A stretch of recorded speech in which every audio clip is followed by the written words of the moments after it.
What's going on, guys? Welcome back to my channel. It's time for new release review, where I give you my thoughts and opinions about the most recent brand new releases. Are they worth your time? But most importantly, are they worth your money? I'm going to start off with the brand new Sean Connery James Bond 6-film collection set on 4K. Now, this came over from Warner Brothers, and I was really looking forward to watching all of these movies because it was going to be a first-time watch. With the exception of No Time to Die, I had not seen any of the James Bond films. This franchise is a major blind spot for me. So when this came over, I was really looking forward to this. Plus, this is something that I could share with my dad because my dad is a major James Bond fan. And so as we were watching all of the movies, I was kind of noticing by the third and fourth film that all of these movies pretty much follow the same exact formula. Now, I'm sure you're saying, Susan, that's what franchises do. They pretty much follow the same formula, but it really seemed like these 6 movies all played out exactly the same. So I'm not going to get into major detail with each film individually. I don't really have to because, like I said, pretty much every single movie is exactly the same. So you have the end of the last mission is pretty much how the movie opens, and then you have the opening credits of the film with the James Bond song. Then you have James Bond coming in. Sean Connery is so good looking, so charming, so dashing in every single film. He comes in to meet his boss to receive his next assignment. He does a little bit of flirting with Moneypenny, has a little bit of sexual tension. Then he goes on his new assignment. He comes across a couple of women with really funky names that he would like to have sex with, or he does have sex with. Then he encounters the villain of the movie, have the exchange. We have, action sequences that don't really live up to what we do receive now, but, back in the day, that's what it was. And then he ends up saving the world. Every single film. Every single movie, rinse and repeat. There is a certain charm to these movies because, as I mentioned, they really don't have a lot of action going on. You do have some like chase scenes, I guess, car chase sequences. That's pretty much like the extent of action sequences, running around with guns, and shooting and everything. But we do not have like the major action that we have nowadays in a Bond movie, of course. But you know what? I'm of the mindset that when it's simple, it can still be fun and entertaining. And that's what all of these movies were. Even though they aren't as big as the James Bond films that we've received in the past, I would say 10 years or so, it was still a good time. So I did enjoy all of these movies. I will say if I did have to pick one favorite, most likely, it probably would be Goldfinger, because that movie for some reason just really kept my attention. I was the most interested in Goldfinger. I like the villain, and that was entertaining. And so I would definitely say Goldfinger. And I think my least favorite would be You Only Live Twice. I don't know. For some reason, I just didn't really click with that movie. I was kind of like falling in and out of sleep just a little bit, but I would always come out of it and I would understand where we were at, because when you're following the same formula, you've already seen it. So it's really not that much of a shock and surprise of where you're at. So yeah, I didn't really vibe with You Only Live Twice. And I gotta say, Diamonds Are Forever, I wasn't really like overly thrilled with that one, but I mean, I enjoyed them all. I did. But of course, you're going to have your favorites and others that are lower on the scale. So I would definitely say the last 2 Sean Connery films were lower on the scale for me, but overall, I did enjoy them. I enjoyed my Bond experience. And my dad actually has the James Bond, like all of the past films collection set. I got him that on Blu-ray a few years ago. So after watching the first 6 movies, I would like to continue my Bond experience. So we're going to have to get that out and continue watching Bond. Now, I'm sure all of you want to know, how is the 4K transfer of all 6 of these movies? Well, I'm happy to report that what's so great about the 4K transfer of all 6 is that it is consistent. All 6 movies look good. It is a solid transfer on all 6 films. It's not like one movie really stands out and it's the best of the bunch. All of them are on an equal level playing field. So if you love Sean Connery as your Bond, you will be very happy. Now, I'm not saying that the 4K transfer, blew my mind away. It's not that. It's not on the level of like Furiosa, but of course it would not be, because Furiosa was filmed with the intention of, having a 4K transfer. Back then, these movies are, these are older movies. I'm not exactly sure the year that all these came out, or, across the decade that all these came out, but these are older films. So considering they are much older, the 4K transfer looks nice, is what I'm saying. So you should be happy with this. I'm hoping you'd be happy with this pickup, because I was. Now, my best recommendation for you is, considering that this is from Warner Brothers, my recommendation, if you do want to pick this up, is to wait for Black Friday. Because usually with Warner Brothers items for Black Friday, they go on sale. My dad is doing yard work, so if you hear anything outside, that's what that is. I do apologize. I should have said that earlier.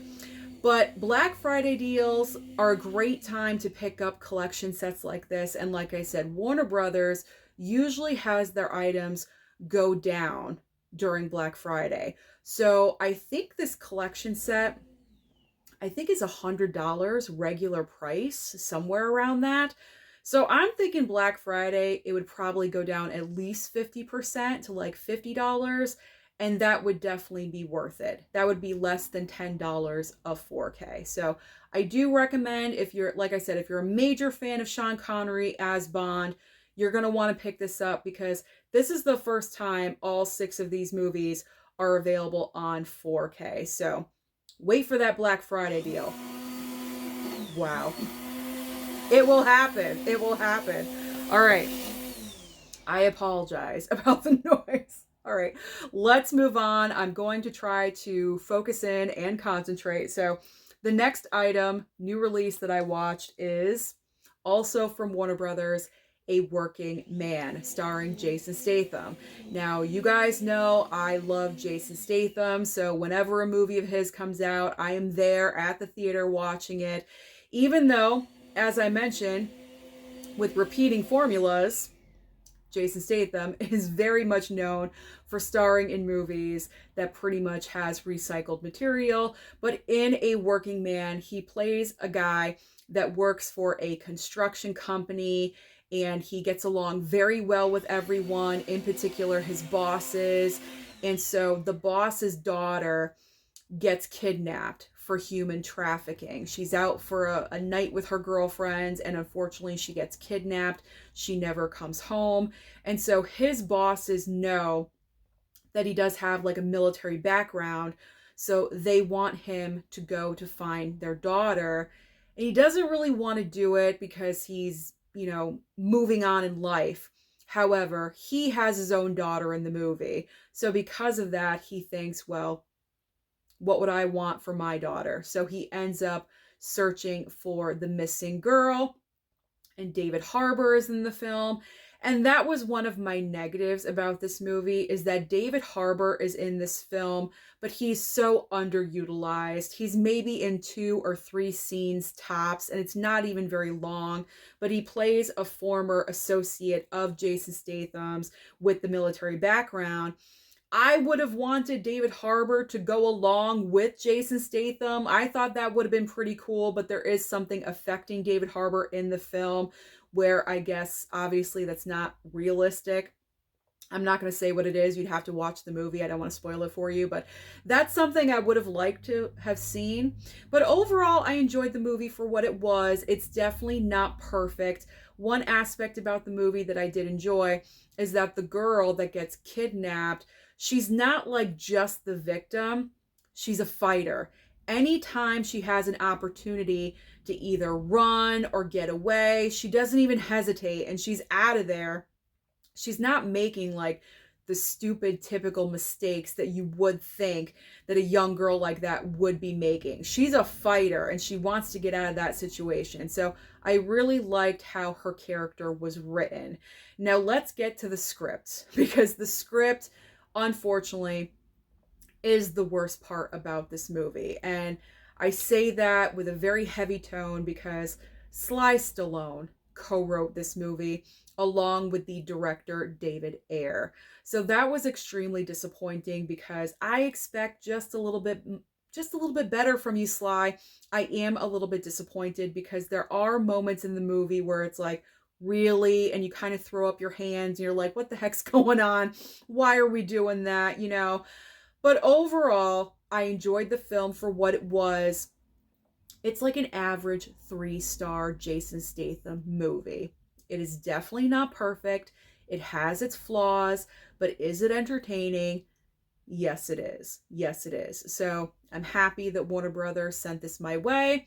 And as far as my recommendation for you guys, I would wait for a sale. Wait for a sale to pick this up if you want to wait for a Black Friday deal, or if this goes down randomly to $13.99, then I would say pick it up. You don't need to pay full price for this. And the 4K transfer, it looks fine. It looks great because, you know, movies nowadays, you know, pretty much are made for a 4K transfer. So any movie that comes out, you know, nowadays, just, it looks good. It looks good. So there's no complaints there. Not at all.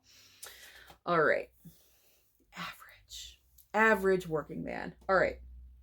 So the next brand new release, this was not sent over to me. Mama Blu-ray picked this up for me, but I do want to talk about it because it was released earlier this month, and it's the brand new Blu-ray for Leaving Las Vegas. I was blown away by this movie. If I had to pick an absolute favorite of the pile, I would probably go with Leaving Las Vegas. We do not get movies like this anymore. And I want movies like this. This is an acting showcase. This is an unbelievable film. Really quickly, if you've never seen it, we have Nicolas Cage right here. That's the reason my mom got this movie for me, was because Nick Cage is in the film. Also because he won Best Actor for the movie. He won his Oscar for this film. So I pretty much begged my mom, can I please have this? Because it's his Oscar-winning role, and she allowed me to do so. So Nicolas Cage in this film is a man that has pretty much lost everything. He lost his family, his wife, his son, his job. Everything is just going wrong for him. So he has made the choice, he's made the decision that he's going to go to Las Vegas and drink himself to death. He just does not care anymore. And then while he's there, he encounters Elizabeth Shue. She is a prostitute in Las Vegas, and they randomly bump into each other. And it's a very fast, instant connection between the two of them because they are just two very lost souls, very alone, very lonely. And so when they bump into each other, it's not like automatic. They do bump into each other. You can tell they have a connection, but she kind of like distances herself just a little bit. But then like she goes to him because she knows where he is. And after that, you can tell that both of them are starting to get feelings. I mean, he says that he loves her after like a day or two. I don't know. It's very quick. And you can tell that she is falling in love with him, but she cannot tell him to not stop drinking and to not stop what he wants to accomplish. It's heartbreaking. It really is heartbreaking because you're kind of rooting for these two people to end up together, but mentally, you know, that ain't gonna happen. Like, it's not gonna happen. Like, it's devastating and it hurts. It is just so good. This was so freaking good. This was the first time of me watching this from beginning to end, and I absolutely loved it. I really wish we got more movies like this nowadays because this was incredible. So if there's one brand new movie that you need to pick up, it's this one, because it's just so, so good. So fantastic. And I can see why Nicolas Cage won the Oscar for this film. He really just delivers such an amazing performance. He shows all different sides to himself. One minute he's dancing in the, in the grocery aisle right in the beginning of the movie. He's like hysterically laughing, and then he's depressed. Like, I mean, his range of emotion in this film is crazy, absolutely crazy. So Leaving Las Vegas, I'm so happy to have this in my collection. All right, now we are switching gears over to Kino Lorber. Let me tell you something. This month in June and next month in July, Kino Lorber is coming out with major awesome titles. So I pretty much recommend all of these to you. I'm just going to say that right off the bat. But I do have some nitpicks here and there, as I do. All right, so the first title I'm going to start off with is the 4K for Sabrina. You guys know how excited I was to watch this movie. It is one of my favorite black and white films of all time. It is one of my favorite Audrey Hepburn films. Again, very similar to Leaving Las Vegas. We do not get movies like this anymore. This is a romantic drama. This is not a rom-com where ridiculous things happen in ridiculous situations. This is a very serious romance drama about Audrey Hepburn's character of Sabrina being torn between two love interests, and they happen to be brothers, and so it just gets extremely complicated. I absolutely love this movie. Now, about the 4K transfer. I love the movie itself. You guys know that. But when it comes to the 4K transfer, I do have to say, I honestly didn't really see all that big of a difference between the 4K and the existing Blu-ray. So if you are interested in the 4K of Sabrina, I would wait for the next Kino Lorber sale when this movie is available. You can pick it up for $17.99. I would not pay full price for this. I'm very grateful to have this. I'm so happy that Kino sent this my way. I'm very happy to have the collection, or the movie, I should say. The collection. Still thinking about James Bond. I'm very happy to have this, but I gotta be honest, because I am honest on my channel, and I can't give a glowing review for something for the 4K if I'm not seeing it. And personally for me, I did not see a huge, huge difference. So my best recommendation, buy the movie, just buy it on a sale. So the next Kino Lorber sale, definitely pick it up. In particular, if you love black and white movies, if you've never seen this film, if you love Audrey and Humphrey Bogart, you definitely need this in your collection. All right, the next Kino Lorber title, the 4K for The Peacemaker. So in this movie, we have a terrorist attack that occurs. And so because of that, we have the team up of Nicole Kidman and George Clooney. They are trying to figure out what is the motivation behind this and who is responsible. And it's kind of like one of those movies where it's like getting there in the nick of time, like getting there, defusing the bomb, saving the day, all that stuff. I've actually seen this movie before. I did have the Blu-ray, but I don't know, for some reason watching it the second time around, I enjoyed the movie a lot more. The 4K transfer for this film, very nicely done. I did enjoy it. I thought Kino did a great job there. And the dynamic between Clooney and Kidman in this film, I liked it. I thought they had a great dynamic, a good chemistry going on, because with their personalities, Nicole Kidman's character is kind of the more reserved one, playing by the rules, and then you have George Clooney, who's the complete wild card. You don't know what he's going to do. He's breaking all the rules, left, right, sideways, any which way. He's crazy. Like, he does not care. As long as he accomplishes the job, that's all that matters to him. And I thought that these two work very well together, and I'm kind of surprised that I don't think they've worked together since, and I would like to see them work together again because I thought they were great. So recommendation, high recommendation. I would definitely pick up the 4K for The Peacemaker. I enjoyed this one. I'm happy I did rewatch that movie. All right, a lot of you out there are going to be so ecstatic about this next 4K. It is the 4K for Road Trip. Now, in the 90s and the early 2000s, this was kind of the time period for the raunchy comedy. I mean, we've had raunchy comedies for decades, but in the 90s and the early 2000s, that was like the sweet spot. You know what I'm saying? Like, we had such great movies like American Pie, and we had The Hangover, and this was from the director of The Hangover, Todd Phillips. Yes, I mean, I think it's right here. Yeah, from the director of The Hangover. I did not look at the slipcover before I said that. But you know what I'm saying? Like the 90s and the early 2000s, we had some great raunchy comedies. So I will say with this movie, I expected it to be a lot more raunchier, and it wasn't. So that kind of surprised me. I was like ready for like, okay, raunchy, because I heard this movie was raunchy, because this was a first time watch for me. I had never seen Road Trip before. So after watching this film, I'm so happy that I finally got to watch this movie, because we were laughing hysterically during this film. There were just some moments where I don't think I've laughed that hard in a while. Like, I can't even remember. Like, I was literally from my gut laughing.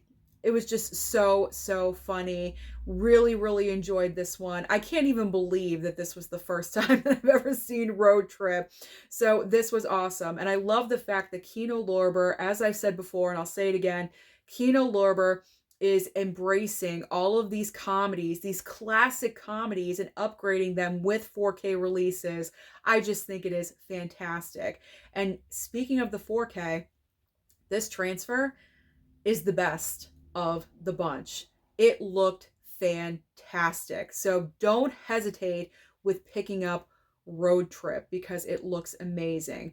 Now, I will say, with the casting of Tom Green, I'm very happy that they chose to put him in a role where it's very much a supporting role. He's not in the entire movie. He's not one of the four main guys that actually goes on the road trip.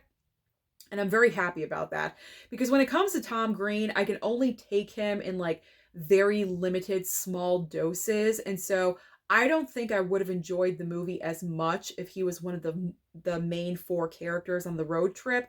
So I am happy that he was the guy that like stayed behind, kind of like did his thing, wackiness and weird for a couple minutes, and then we went back to the main plot line.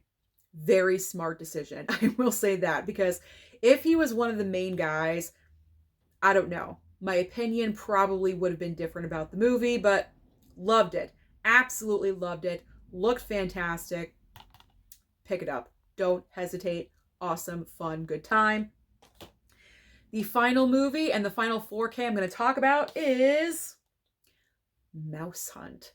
So if you've never seen Mouse Hunt, and this was my first experience with Mouse Hunt as well, we have Nathan Lane and what's the other guy's name? Lee Evans. They play brothers in this movie, and their father passes away, and so they inherit like this factory that they're just Nathan Lane doesn't really want to keep it. The other brother does for like nostalgic reasons. And then they also inherit this house, and this house is apparently worth a lot of money, and so they want to sell the property. But they have one little problem. There's a mouse in the house. There's a mouse in the house. They're trying to kill this mouse with everything that they have, everything that they can do, including Christopher Walken as an exterminator, which is very funny in the movie. He's not in the film for very long, which kind of surprised me. I thought there would be more of Christopher Walken and more like antics with the mouse, but it pretty much was like a couple scenes and that was it. So I would have liked a little bit more Christopher Walken in the movie as this weird, wacky exterminator, but that's okay. But overall, this movie was a lot of fun. This is something that you can watch with your kids and just have a good time. But what I will say is that Mouse Hunt pretty much is Home Alone. It is a prototype of Home Alone, and even my dad noticed it. And my dad doesn't really talk about movies like that, where he compares films like, oh, that one's like this movie, and you know, it's the same plot line. He never does that.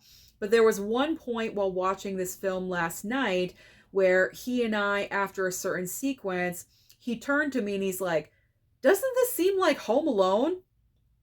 And when he said that, I was thinking it. So we were obviously on the exact same wavelength when it came to this movie, but you know what? That didn't really bother me because who doesn't like Home Alone? I love Home Alone. Home Alone is great. So if you guys love Home Alone, then you would also really love Mouse Hunt. So instead of Macaulay Culkin, you're dealing with a mouse. You're dealing with a mouse. He's really, really cute. It's a lot of fun, and I really enjoyed this movie as a first-time watch, and the 4K transfer looked very nice as well. So those are my thoughts about the latest brand new releases. Comment down below and let me know your thoughts about any of these movies. Don't forget to like and subscribe before you leave, and I'll see you next time.